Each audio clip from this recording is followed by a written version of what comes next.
toda. Nós vamos olhar para frente também. Eu queria, nesse momento, ainda tentar estabelecer nesses círculos, né, que estão se espalhando a partir da explosão da bomba, onde eles chegam na parte de política, Murilo. Bom, William, já pediram uma CPI, né? O André Fufuca, o deputado André Fufuca, do PP, que é ligado ao presidente Arthur Lira, pediu a instalação da CPI, está em fase de coleta de assinaturas. Provavelmente se chegará ao número regimental para que ela seja instalada e dada a confusão... Ou seja, vai sair, você está dizendo Eu acho que ela vai sair, pela confusão que causa e pelo efeito sistêmico que pode ter no sistema e no mercado, o Congresso não vai poder ficar isento desse debate. Então, acredito que a possibilidade de uma CPI é real e nesta CPI todos os envolvidos vão ser chamados a depor. Eu também não descarto que se tente fazer a mesma coisa no Senado. Já aconteceu situações onde haviam CPIs na Câmara e no Senado tratando o mesmo assunto, ou até se chegar a uma conclusão de que é melhor fazer uma CPI mista, que é até mais fácil de instalar e que teria representantes do Senado e da Câmara. Então é um tema politicamente muito delicado e que vai abalar, enfim, vai cair na agenda do Congresso com força. Tema politicamente delicado com o Caio. Não, eu vejo o Congresso, ele sempre... Tem muita crítica sempre ao Congresso, né, Murilo? E o Congresso, ele sempre, de alguma maneira, olha o que está na boca e nos bares, em tudo quanto é lugar, para tentar levar, de alguma maneira, e dar alguma resposta. Tem CPIs que elas são extremamente políticas, né? Extremamente. Outras nem tanto. E as mais sérias são as menos políticas. Num caso como esse, eu vejo uma movimentação muito grande também no Congresso Nacional e tentar dar essa resposta, mas muito focada também nessa tentativa de aparecer, né? De tocar, de tocar alguma coisa para mostrar que estamos fazendo alguma coisa. Porque é um tema popular, né? Claro. É um tema que está... É uma investigação as pessoas... eminentemente técnica, né? Desculpa a franqueza, mas eu não sei o quanto o Congresso pode contribuir. Só um segundo. Eu vejo que a Luciana gostaria de intervir. Luciana. Não, é exatamente isso, né? É uma questão contábil, você tem a CVM com competência para averiguar o que aconteceu. Eu não entendo como chamar todo mundo no Congresso e expor, todo mundo pode ajudar essa situação.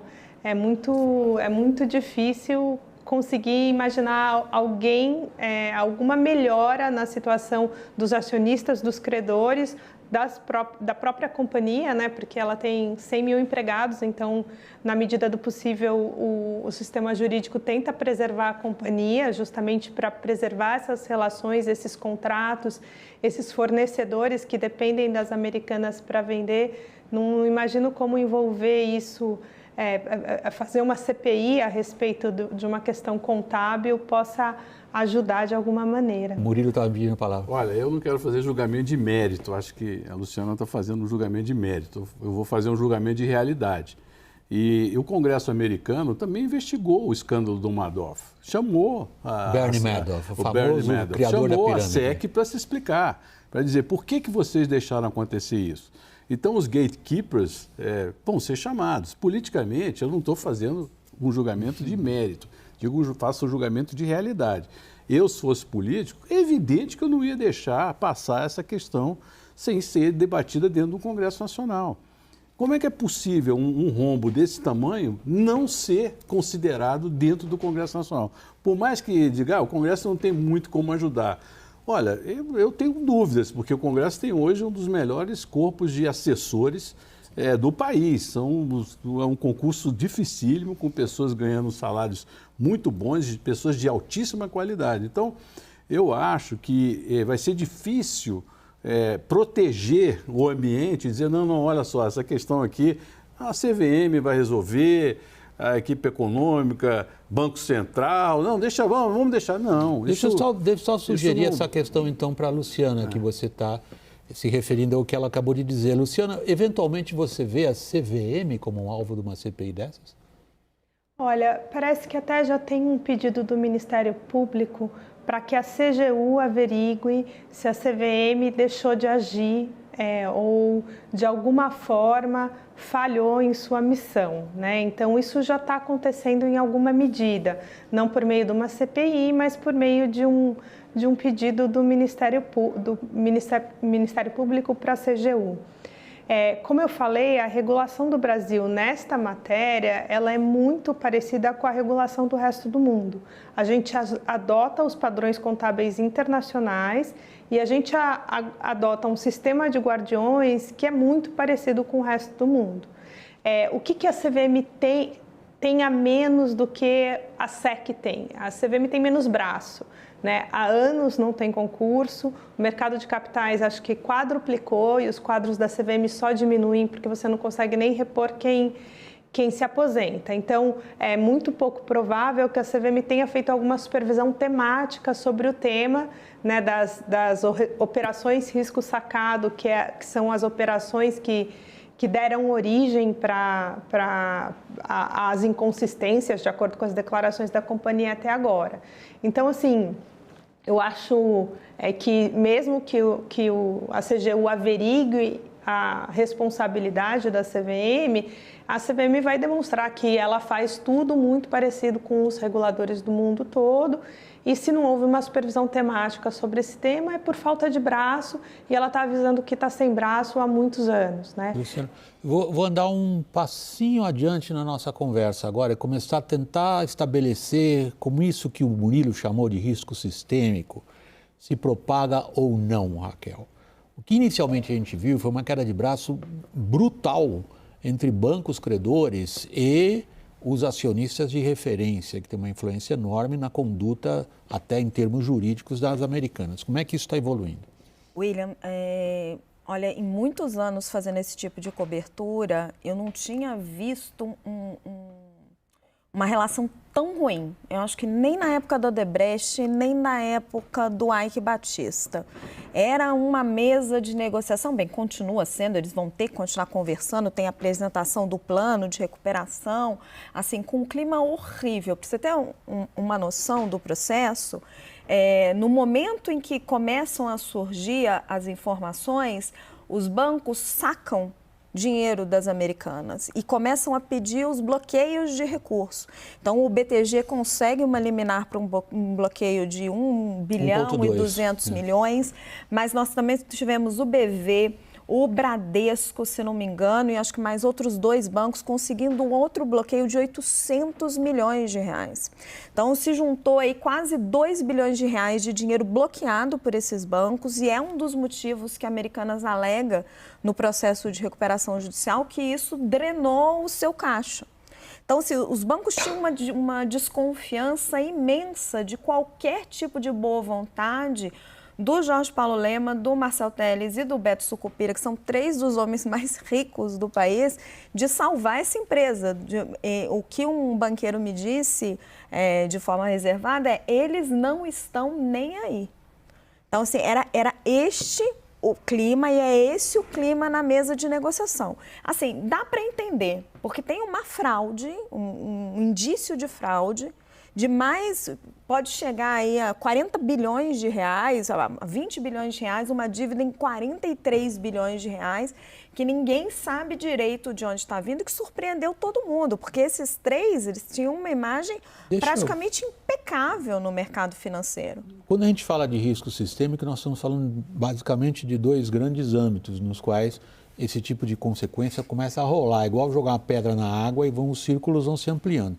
No que você estava pensando particularmente, Murilo, quando você trouxe essa expressão à nossa conversa? Olha, se vários bancos são prejudicados e alguns não conseguiram se defender, muitos vão ganhar um calote e vão demorar muito tempo para recuperar os seus créditos. E, fornecedores vão deixar de receber. É uma fraude gigantesca. E até... Assumindo que seja, né? Porque agora até aqui ninguém crava, foi uma fraude. Exceto o BTG na petição que ele manda para a Justiça. Sim, bem lembrado. Mas a gente ainda não tem essa confirmação. Essa questão da fraude, ela claro, eu não posso afirmar, mas essa é a impressão. Ela pode não existir prova, mas existe indício. Eu conversei com muitas pessoas do mercado e alguns disseram que havia problemas anteriores que eram olhados de forma superficial. ou seja, que não havia assim, um total desconhecimento da situação das americanas. A outra informação é que o que foi feito não é uma novidade, mas talvez tenha sido feito de uma forma mais grotesca. E a terceira questão é que durante 3 meses, 4 meses, houve uma transição. E por que nessa transição não se descobriu o que aconteceu? Ora, pela capilaridade da empresa, pelo tamanho da empresa e pela relevância dos seus sócios, a questão abala o mercado, abala a confiança da cadeia produtiva, abala até investidores estrangeiros, estão olhando isso aí. Sim, foi um assunto grande hoje lá em Davos, na então, Suíça. Eu não vejo um risco sistêmico assim para o setor financeiro. Eu acho que os bancos, até pelo nível de dívida de cada um, o maior endividamento é o do BTG, com 1,2 bilhão. Eles têm capacidade de absorver isso cada qual dentro do seu balanço, esse tamanho de perda. Vai afetar ali, vai ter que fazer provisionamento de lucro, etc., mas não enxergo um risco sistêmico para o setor financeiro como... Matou o bônus de todo mundo do ano. Exato, mas não, agora para fornecedor, para confiança no mercado de capitais, assim, tem muita gente que perdeu a aplicação, porque confiava na mítica do 3G e comprou a ação da Americanas.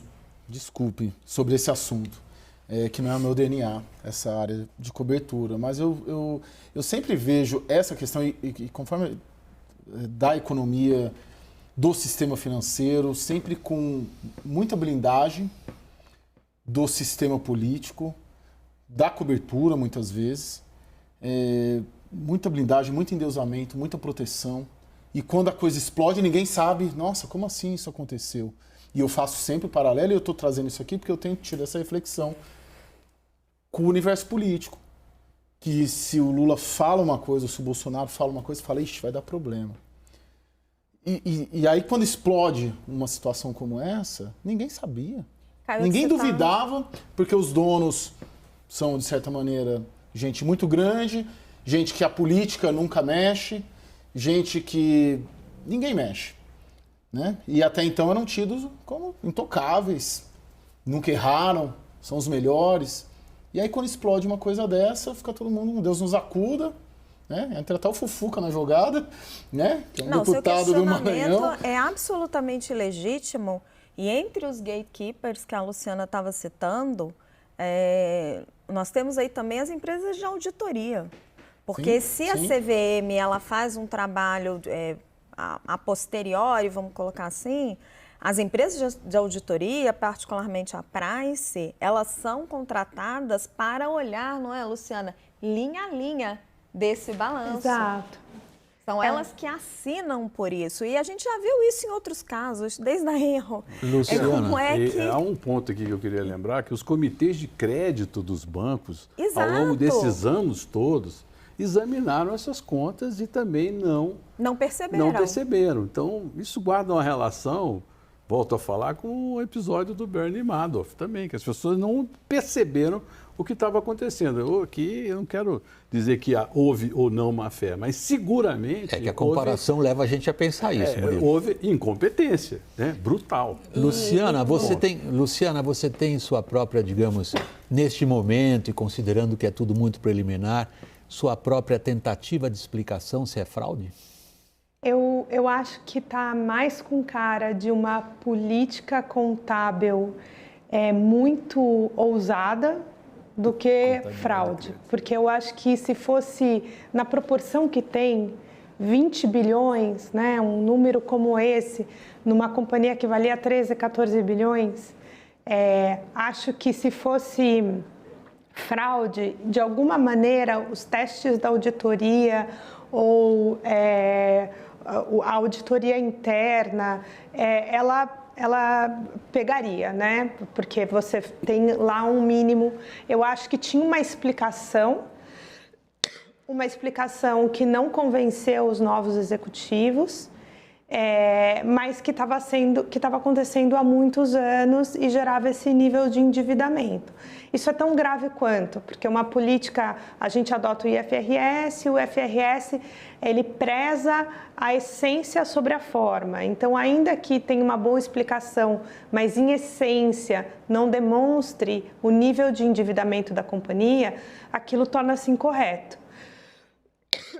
Mas é uma adivinhação, porque a gente realmente não sabe o que aconteceu. William, eu queria endossar o ponto da Luciana, que é o seguinte, essa agressividade, ela sempre foi uma característica do 3G. E eles eram endeusados por isso. E não é a primeira vez que aparecem problemas. Quando a Cosan compra a LL da área de logística, ela corrigiu parte dos balanços da LL por não concordar com práticas contábeis. Isso aconteceu também com a Kraft lá fora. E eles tinham esse endeusamento por essa política de gestão agressiva. Também me parece, Luciana, que erraram a mão, pisaram demais no acelerador e fizeram o que não deveriam ter feito. Esses caras não são tão criativa? Quase lá, então, quase lá, Muriel. Esses caras não são tão brilhantes como se escreve e se fala há 30 anos. Depende do que você considere brilhante, falando cinicamente. Exato. Se eu considerar que eles têm um patrimônio de 180 bilhões de reais... Luciana Dias, professora da FGV, ex-diretora. Você ia falar mais alguma coisa? Eu ia dar uma boa noite e agradecer. Não, eu só queria responder para o comentário do Arco. Acho que o fato de nenhum banco ter quebrado é sinal de que a contabilidade gerencial deles de risco de crédito funciona, né? Porque todos eles tinham uma exposição grande, mas a gente não está com medo de um risco sistêmico. Então, acho que, de alguma maneira, isso funcionou, né? Luciana Dias, muito obrigado pela sua participação, sempre muito bem-vinda aqui na nossa roda no WW. Boa noite, Luciana. Obrigada. A gente prossegue em economia e política, né? Não dá para falar de um sem o outro. Após Lula, o presidente, ter se referido à autonomia do Banco Central como bobagem, foi a expressão que ele usou. Ministros, figuras do primeiro escalão do governo, precisaram vir a público tratar de atenuar essa declaração e acalmar, evidentemente, o que foi a reação de segmentos significativos dos agentes de mercado. Reportagem de Tainá Farfan. O ministro das Relações Institucionais, Alexandre Padilha, escreveu no Twitter que, abre aspas, o presidente Lula, na sua experiência de governo, deu plena autonomia ao presidente do Banco Central, Henrique Meirelles. O presidente não vai mudar de postura agora, ainda mais com uma lei que estabelece regras nesse sentido, fecha aspas. Padilha garantiu ainda que não há nenhuma predisposição do governo para fazer qualquer mudança na relação com o Banco Central. Em entrevista cedida à Globo News na última quarta-feira, Lula criticou a atuação do Banco Central brasileiro, questionando o patamar dos juros e classificando a autonomia da autoridade monetária como uma, abre aspas, bobagem, fecha aspas. Outra integrante da esplanada dos ministérios, Simone Tebet, do Planejamento, também precisou atuar para apaziguar a situação. Em entrevista à agência Bloomberg, ela disse que a autonomia do Banco Central precisa ser respeitada e que não há crescimento duradouro do PIB com um déficit primário de 2%. Nesta quinta-feira, em reunião com representantes de universidades e institutos federais no Palácio do Planalto, Lula voltou a criticar a política de juros praticada pelo Banco Central. Segundo o petista, o mercado financeiro considera como despesa recursos que são destinados para as áreas como educação e saúde e que a única rúbrica que não é tida como gasto é o pagamento de juros da dívida pública. Qual é a explicação da gente ter um juro de 13,5% hoje? Qual é a explicação? O Banco Central é independente, a gente poderia não ter nem juro. Na verdade, por quê? A inflação está 6,5%, 7,5%, por que o juro está 13,5%? Qual é a lógica? Já o presidente do Banco Central, Roberto Campos Neto, por sua vez, disse em palestra concedida também nesta quinta a uma universidade de Los Angeles que o mercado seria ainda mais instável se a entidade não fosse independente. Campos Neto, entretanto, saiu em defesa de Lula ao dizer que a fala do chefe do executivo foi retirada de contexto.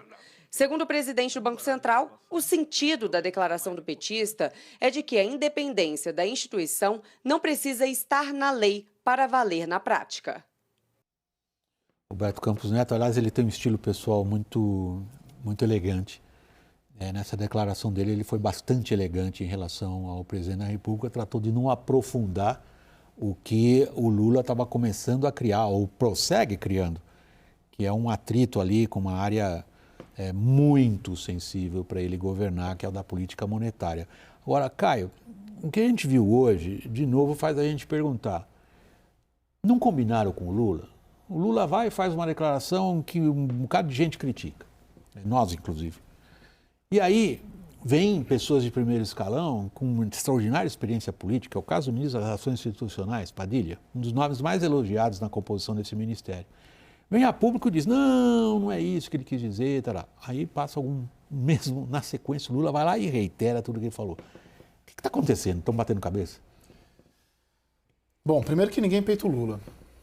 Talvez a única pessoa que peite o Lula neste governo é a primeira-dama, com influências em diversas áreas. Não nessa não sinto que há uma influência. Há 30, 40 anos o Lula faz o que quer. O sujeito foi eleito 2 vezes, foi preso, voltou. Então ele tem essa... Né? 3, né? 3, esse é um dado. Ninguém chega... O que aconteceu hoje foi uma reação dos interlocutores do mercado do governo. O Padilha é um deles. Durante a campanha fez esse papel, tanto que chegou a ser cotado, inclusive, para assumir o Ministério da Fazenda. Não tenho essa percepção, William, eu concordo contigo, eu não tenho a percepção de que há uma forma de chegar e falar, Lula, vamos... Não tem esse papo dentro do governo e dentro do PT em relação a Lula. Pouquíssimas pessoas falam e orientam e pedem, pouquíssimas. Isso não existe, nunca foi assim. O que está acontecendo, William? Existe a falta de um Estado maior, onde, vamos dizer, os generais do governo discutam entre eles, e aí o marechal, que é o Lula... E William, essas analogias militares hoje em dia está complicado, né? Tá também, Vamos falar de futebol. É verdade, é porque está na cabeça da gente. Tá bom, então vamos falar de futebol. Tá bom, é o seguinte, não combinaram no vestiário com a comissão técnica? Quem ia fazer o que com a bola? A comissão técnica está batendo cabeça e esse bate-cabeça começou na transição, pô, não é de agora. Começou no Lula 3, já que o Caio considera que nós estamos já vivendo no Lula 4. Enfim, então, no Lula 3, né, já houve esse fenômeno do bate-cabeça, com declarações contra o mercado, com declarações que o mercado era isso, que o mercado era aquilo, que taxa de juros... E isso foi criando um mal-estar na economia muito grande, que só foi, vamos dizer, temporariamente superado por conta da tragédia de 8 de janeiro, que cobriu o cenário do debate econômico. Agora, na medida que o presidente volta a falar de questões como o mercado, que o mercado não tem alma, ou que a taxa de juros ou a autonomia do Banco Central é uma bobagem, e obriga a equipe econômica e os outros grandes interlocutores, como é o caso do ministro Padilha, a entrar em campo para tentar acalmar. Agora, é fato que o governo precisa, e o presidente Lula precisa, escolher que batalhas ele vai enfrentar e quais são as prioridades nessas batalhas, porque se ele ficar atirando para várias áreas, o custo de gestão política vai aumentar contra ele. Quer dizer, dessa maneira, essa instabilidade termina sendo quase a contratação de uma crise futura. Isso é o problema. O problema não é hoje. Hoje ele está vivendo o período de graça que o presidente é eleito. No momento que a Febraban... A moça na rua. Por favor. Não, é porque... Quando a Raquel levanta o dedo na mão dele. Todo mundo abaixa a cabeça. Todo mundo. Caio. Porque eu acho que tem o seguinte... O que ela ia falar. Não esqueci. Tem o seguinte, o Lula está nessa... Está medindo forças com o mercado faz tempo, né? Acho que desde antes da campanha. Ele quer se impor e está conseguindo, né? Ele bancou a PEC, ele bancou o Haddad, ele vem comprando essas brigas. Mas o que eu tenho tentado nas minhas conversas com as pessoas que estão próximas dele é fazer quase que uma avaliação que às vezes precisa um pouco isso, né, William? Entender o espírito da pessoa, como é que está o psicológico, como é que ela está... Você está falando do psicológico do Lula, no caso. Exato. Com o Bolsonaro a gente fazia muito esse exercício, né, de tentar entender o que está na cabeça do Bolsonaro. Não sei se tivemos muito sucesso. Não sei, mas enfim, a gente, se tratando de líderes, a gente precisa tentar entender um pouco isso. E os relatos que eu tenho é de que os episódios de 8 de janeiro certamente colaboraram para isso, é que ele está muito nervoso, tá difícil lidar com ele não está ouvindo... Se bem que há uma consistência, ou melhor dito, uma constância entre o que ele dizia antes e o que ele continua afirmando em matéria de economia. Sim, Parece que ali o episódio de 8 de janeiro, no conteúdo do que ele diz, eu não vejo grande diferença, você vê? Não vejo, mas o que eu estou falando é que ele não está ouvindo nenhum tipo de contraditório. O Caio estava pontuando muito isso, assim, ninguém está conseguindo falar com ele, dizer para ele: presidente, não faz isso, o senhor está contratando uma crise que não precisa, sabe? Isso aqui não tem necessidade, a gente não vai tentar acabar com a autonomia do Banco Central neste momento, a gente tem outras prioridades.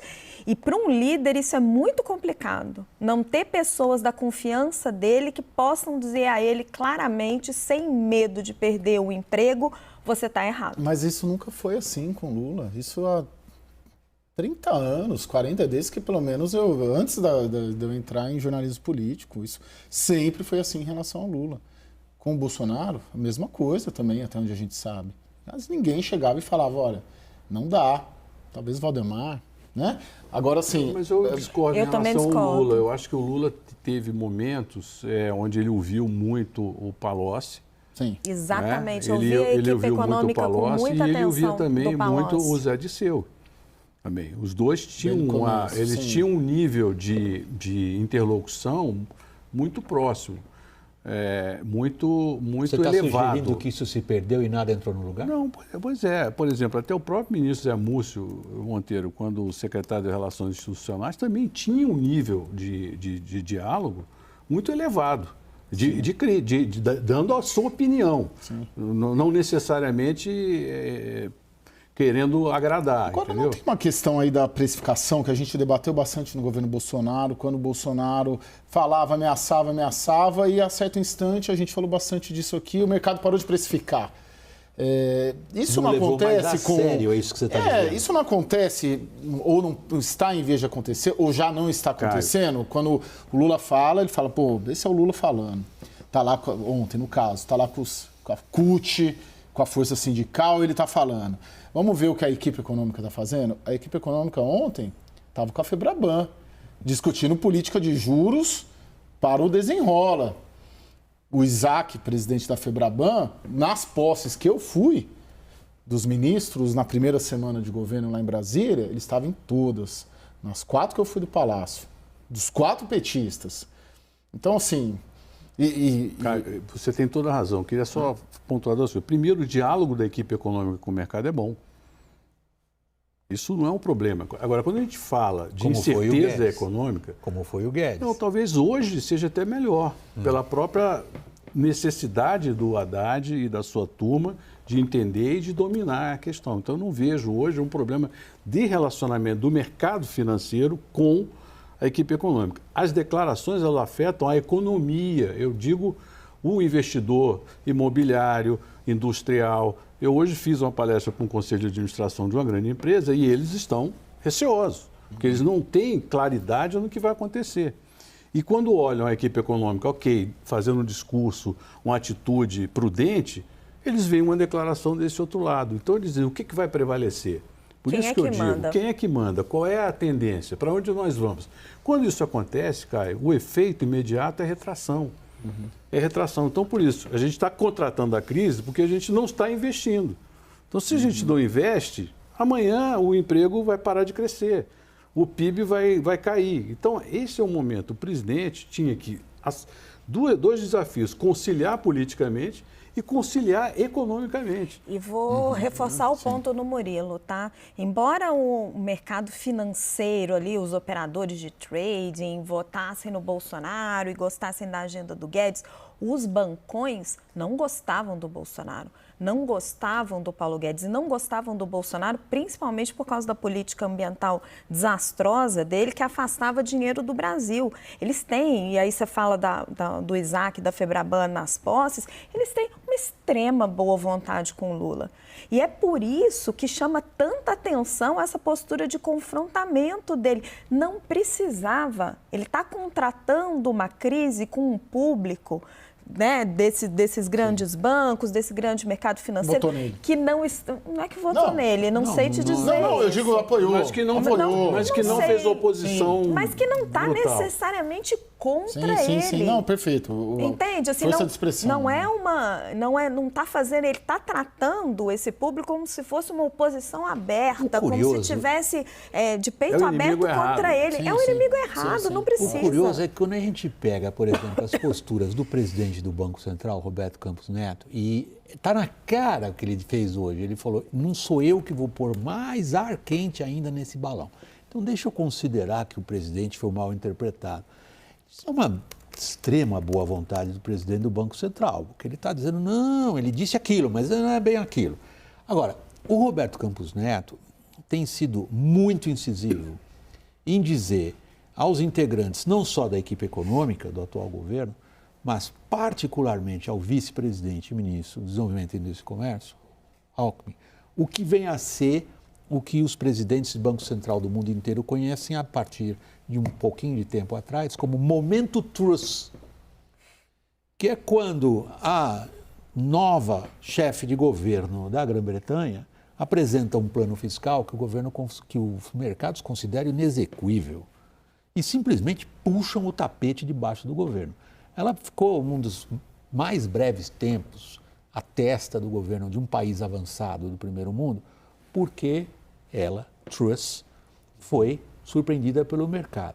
O Roberto Campos Neto tem repetido essa lição para vários e tem usado essa expressão, cuidado com o momento Truss. O Lula não está ligando para isso. Ou está? Não, de certa maneira, o 8 de janeiro empoderou, talvez, mais do que ele já achasse que estava empoderado pela eleição, pela vitória, mas o 8 de janeiro talvez tenha se ampliado, mas não tem dúvida que eu não justificaria toda essa postura em relação ao 8 de janeiro. Acho que mais que os militares, essa questão a gente vai falar disso agora, né? Vamos, eu preciso ir para o intervalo e depois a gente volta a falar disso. Bem. Você concluiu, né? Sim, sim. Tá sim. bom. Então, pessoal, só um momentinho de paciência, vocês também um momentinho de paciência. A gente vai para o intervalo, na volta o assunto é reunião entre Lula e os militares, está marcada para amanhã, sexta-feira. Até já.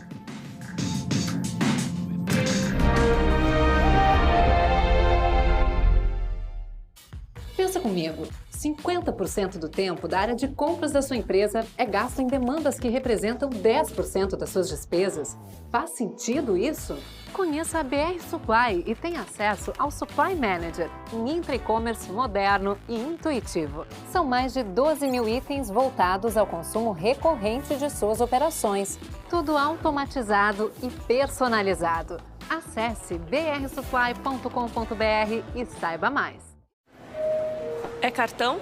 É cartão Bradesco, mas é mais conhecido por seguro viagem gratuito. Por mais de 1000 salas VIP pelo mundo. Pelo assistente pessoal, 24 horas. Opa, estão chamando nosso voo. Bora? Cartões Bradesco. É cartão, mas é conhecido por muito mais benefícios. Porque entre nós, você vem primeiro.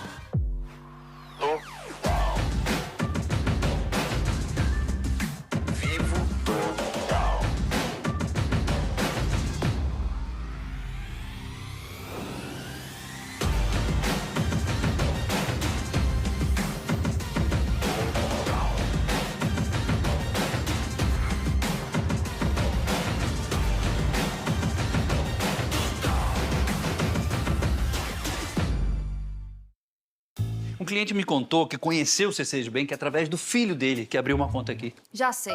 Ele usou a conta global e tá adorando. Isso. Agora você imagina quando ele descobrir todos os produtos e serviços. E o fato é que o C6 Bank é sócio do maior banco americano. Tecnologia é assim mesmo, né? São os pais aprendendo com os filhos. É verdade. Será que a gente vai ter que começar a postar dancinhas? C6 Carmon. Abra sua conta. Tá esperando o quê? Você não vem? Plano de saúde? Quem tem que saúde? Tá bem. A Bia tá bem, porque faz exame dos melhores laboratórios e tem consulta 24 horas no app. O Jorge tá bem. Quando sua filha foi internada, ficou em um dos melhores hospitais de São Paulo, bem pertinho da casa dele. E o Carlos tá bem, porque depois do reajuste, economizou, migrando o plano da empresa para Que Saúde. E a família dele tá bem também. Vem pra Que Saúde, quem tem, tá bem. Bora falar de dinheiro? Pra ter dinheiro, como é que você faz? Vamos Trabalho. ter que trabalhar, né? Então. Esse é o podcast No Lucro by CNN Soft. Hoje quem investe em mim 100% sou eu. Eu não trabalho mais por dinheiro, eu trabalho por prazer. Opa! Dá pra comprar um negocinho aqui e ficar de boa. As duas padarias que eu tinha fecharam. Eu sou o Leandro Munhoz e vou estar aqui no comando pra gente falar sobre esse mundo de finanças. Era muito alto o meu cachê nessa época. Um spoiler pra gente? Podcast de finanças, Mari. As nossas conversas são sobre dinheiro, investimentos e negócios. Não houve um negócio que não deu certo, mas houve negócios que tiveram um tempo de vida. Hoje eu tenho uma empresa que paga as contas, eu já perdi apartamento, carro, casa, tudo, pensa. Eu penso num ganho a longo prazo. No Lucro, episódio inédito no YouTube da CNN Brasil Soft e nas principais plataformas de áudio. Toda quinta-feira, às 7 da noite. CNN no Lucro. Apoio. O Santander assumiu essa dívida. Te dar facilidade de vida.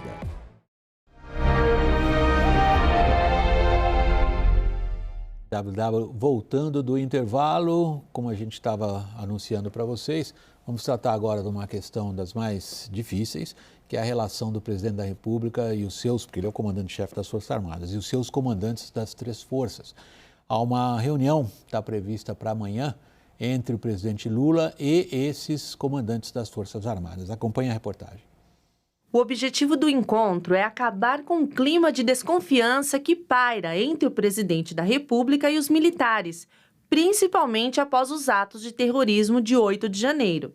Na pauta estará também a apresentação de projetos de modernização do Exército, da Marinha e da Aeronáutica. Nesta semana, o ministro da Casa Civil, Rui Costa, disse que a ideia da reunião é destacar o papel que as instituições têm no dever de atuar como órgãos de Estado e não de governo. Nesta quinta-feira, o ex-ministro da Defesa, Nelson Jobim, disse ser necessária clareza para tratar da situação sem buscar um acerto de contas com os militares. Nós temos que saber ter tolerância, porque se o governo e os democratas começarem a agir de acordo com o que fez, fazendo uma retaliação generalizada, vão ter radicalização. E aí se fortalece o Bolsonaro.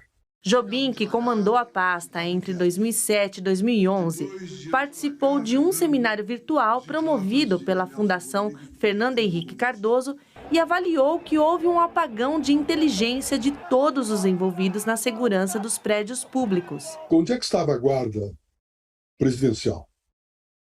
Onde é que estavam as ações do GSI? E tinha, não sei se tinha ciência, eu acho que foi um apagão de inteligência e foi um nível de, digamos, para não dizer incompetência, mas para dizer um nível de leniência no que diz respeito às ações e às precauções. Caio, há uma forte desconfiança mútua do presidente da República, manifestada em declarações muito incisivas, muito duras, inclusive com a utilização desse verbo, eu desconfio. Sim. Por parte dos comandantes militares, é uma situação que nós já descrevemos aqui várias vezes, eles não falam em público. Aquilo que a gente aprende das conversas que a gente consegue manter com eles, sob a condição de não publicar, é a de que eles, pelo seu lado, também têm um grau alto de ressentimento. Quais são as perspectivas de que isso seja superado e se consiga estabelecer as tais necessárias pontes entre os dois lados?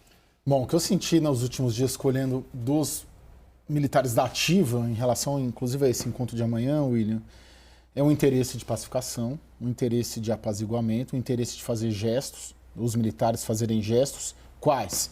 Punição exemplar a militares que eventualmente, familiares que tenham participado dos atos de 8 de janeiro, os atos golpistas de 8 de janeiro, e também uma promessa de, pelo menos, tentar despolitizar os quartéis, que eles reconhecem que foram politizados na era Bolsonaro. Agora, por outro lado, tem uma série de episódios vindos do Palácio do Planalto que os incomodam por demais. Desmilitarização do GSI, fim do ajudante de ordens, militares por não confiar neles, fim da segurança pessoal com militares, passando para a Polícia Federal, o não interesse em convocar uma GLO no dia 8 por desconfiança de que poderia resvalar num golpe. Mudança do currículo das escolas militares. Isso no pensamento, né? Mas o que eu elenquei aqui aconteceu e acontece. Mas concordo, isso está super na pauta. O que eles avaliam? Isso me chama muita atenção. O Lula depende mais deles do que eles do Lula. Isso me disseram. Por quê? Eles acham que o cenário econômico e social não é favorável. Eles avaliam que se o Lula não entregar, pode resvalar uma situação como 2013, como 2016. E eu ouvi a seguinte expressão, que essa energia negativa bolsonarista que provocou o 8 de janeiro pode sim voltar. Tem uma semente aí, tem um ovo da serpente aí, e se voltar, não serão 500 policiais federais que vão ajudar, 1.200, né? Acho que são de policiais federais. São os 300 mil do Exército. Basicamente, eles estão dizendo o seguinte, se eu entendi corretamente o que você estava nos relatando. Lula vai precisar de nós para impor GLOs se ele passar por uma situação dessa. Então é bom saber que possa confiar em nós, Murilo. Olha, eu acredito que a maioria das Forças Armadas são constitucionalistas. Está falando dos comandantes, né? Não, estou falando do corpo total. Acho que há uma parte que foi radicalizada pelo discurso. Como evidente, havia uma militarização do discurso político de Bolsonaro com o vice que recentemente era general da ativa, o Braga Neto. Isso tudo leva, obviamente, a uma escolha de time. É um Grenal da política ali, né? E esse Grenal, ou Fla-Flu, ou São Paulo e Corinthians e Palmeiras, se revela ao próprio regime militar e a luta contra o regime militar. É uma atualização de um velho conflito. Agora, as Forças Armadas, eu repito, são constitucionalistas, precisam de um diálogo com o presidente e sim o presidente precisa de um diálogo com eles. O que eu acho assim, estranho é o fato de que durante muitos anos o lulismo e o petismo governou o país. E nesse período havia um diálogo muito bom do Lula com os militares. Então, existem muitos que foram ajudantes de ordem de ministros, ajudantes de ordem do presidente, que hoje são generais. Mas, Murilo, aí nesse meio do caminho nós tivemos o bolsonarismo. Sim, eu sei. E o governo Bolsonaro, e a contaminação que Bolsonaro faz das Forças Armadas, eu acho que é um fenômeno que a gente ainda vai precisar estudar. Eu levei essa pergunta, só rapidinho interrompendo, eu levei essa pergunta a dois generais atualmente na reserva que foram expoentes muito grandes, em nome inclusive, porque eles têm essa coisa, eles criaram juntos tal academia, continuam juntos, você tira a farda, mas o exército não sai de dentro dele, continuam todos muito ligados. Eu levei exatamente essa tua questão a eles. Onde vocês acham que começou isso? Eles jogam lá para trás, eles jogam quando a política econômica do fim do período do PT no poder, 2013, 14, começa a dar sinais de desgaste, ou os sinais já são evidentes e o PT não reconhece, e aí vem a Lava Jato. Então, isso para eles é demolidor do ponto de vista da relação entre a Lava Jato, os tribunais superiores e, particularmente, o que deságua em 2018 no general Vilas Boas, na véspera de uma votação de habeas corpus do Lula no STF, soltar o famoso tweet. Então, eles jogam no arco histórico um pouquinho mais para trás.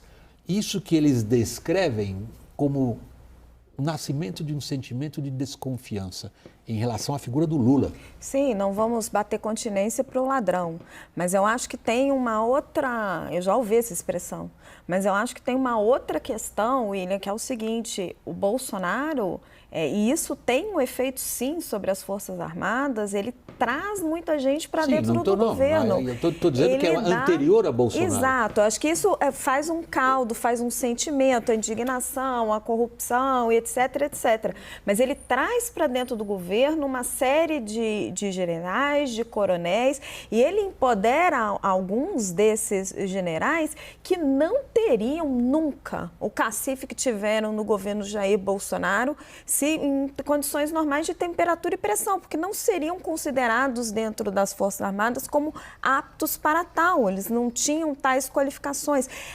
Mal comparando, a gente viu esse tipo de captura de uma forma muito mais exponencial na Venezuela. Por que o Nicolás Maduro nunca cai? Porque ele capturou totalmente as Forças Armadas. Então, assim, esse fenômeno ele começou a acontecer no Brasil, assim, isso é inegável. E ele não se consumou, ele não se consolidou. O fato de você ter um presidente de origem militar, assim como hoje a gente tem um presidente de origem sindical, sem justificar, mas não me parece que o Bolsonaro não ia colocar sindicalista lá, assim como não me parece que o Lula vai colocar generais lá. E grande parte, a maioria, certamente, da reserva. É diferente, Caio. Não, mas... Não, é diferente. Se o ambiente de vida inteira do sujeito, não estou justificando, eu acho errado. Não, Caio, mas eu estou falando... Sim, não, mas o que existe quando você militariza um governo, você está transformando o que é uma força de Estado, que é a força armada do país, em algo que é parte de um governo. Não, é muito grave. Se você coloca e ele se mantém na ativa. Eu posso dar uma opinião aqui? Eu acho que o que a Raquel fala é mais a consequência. E o fenômeno que levou Bolsonaro à presidência é anterior ao Bolsonaro. Sim. É anterior ao Bolsonaro. Não foi o Bolsonaro que criou essas condições para ele chegar à presidência. O que fez Bolsonaro chegar à presidência, primeiro, é um sentimento conservador que existe no Brasil, relevante, um terço do eleitorado. Esse sentimento foi turbinado pelo debacle do mundo político com a Lava Jato e o Bolsonaro conseguiu capturar isso aí. A presença de militares no governo não foi um movimento de ocupação militar do governo, foi a natural desenvolvimento de alguém que vem de um setor militar e traz a sua turma. Como, é bom lembrar que durante o governo do PT houve um aparelhamento dentro da máquina pública de aliados do sindicalismo, principalmente, que ocuparam cargos. Então, o que eu quero dizer é que o Bolsonaro, ele acirrou por conta da agressividade anti-institucional dele, mas ele não é o criador desse sentimento. Ele não é nem tampouco o Lula também. O Lula e Bolsonaro são até parecidos nesse sentido. São líderes de alguma coisa maior que precede a eles e que tiveram a condição de expressar esse sentimento, tanto o Lula quanto o Bolsonaro. Mas o Bolsonaro tentou capturar a instituição das Forças Armadas em torno de um projeto político. É esse o ponto que eu levantar. Isso aí é o governo. Agora eu entendi. O que acontece aí no caso, Caio, se a gente olha para o lado das Forças Armadas, toda quebra de disciplina e de hierarquia resulta em abalos das cadeias de comando. E isso aconteceu. A tal contaminação bolsonarista, ela se torna muito pior depois que o general Pazuello participa de uma manifestação política ao lado de Jair Bolsonaro e não é punido. Não é o pecado original ali, já vinha muito antes. Mas a dificuldade de controlar as cadeias de comando leva a essa intensa campanha das máquinas bolsonaristas contra os generais identificados como legalistas, o que deu, por sua vez, errado. Sim, lembrando que... Do ponto de vista dos bolsonaristas, deu errado. Você teve 2 generais, aí sim, da ativa, porque quando a gente analisa os militares, Eu, pelo menos, gosto de distinguir o que é ativo e o que é reserva. Tiveram 2 militares da ativa, generais, que foram para o governo e demoraram para sair. E essa demora, que foi o Ramos e o Pazuello, era uma situação. Você tinha generais ativos em cargos de ministro. Aí sim, a meu ver. E se soma essa questão do Pazuello. Essa demora, você tem gente da ativa lá no governo, não pode. O cara tem tropa, em tese, e está lá no governo. E a questão do Pazuello. A mensagem, esse caso do Pazuello, ele é tão simbólico, exemplar, o anti-exemplo do que deveria ter acontecido na nossa história, ele subir no palanque, no trio elétrico lá no Rio de Janeiro, que é o que eu apurei é que amanhã o principal gesto que eles querem fazer para o presidente é a punição exemplar de quem participou do 8 de janeiro. A minha informação é idêntica à sua nesse sentido. Sim. Vão para cima. Sim. Esse é o gesto do lado para o Lula. Eles estão esperando o gesto do Lula. Sim. Estamos terminando essa edição. Raquel, muito obrigado. Boa noite, Murilo. Boa noite. Cientista político, CEO da Arco Advice, advogado. Obrigado pela sua participação, sempre muito jornalista também. Também. E botafoguense. Bom, aí pronto, aproveitou. Tá indo bem, né? Estava aí ótimo. Obrigado, boa noite. Essa edição fica por aqui, pessoal. CNN, você por dentro de tudo e boa noite.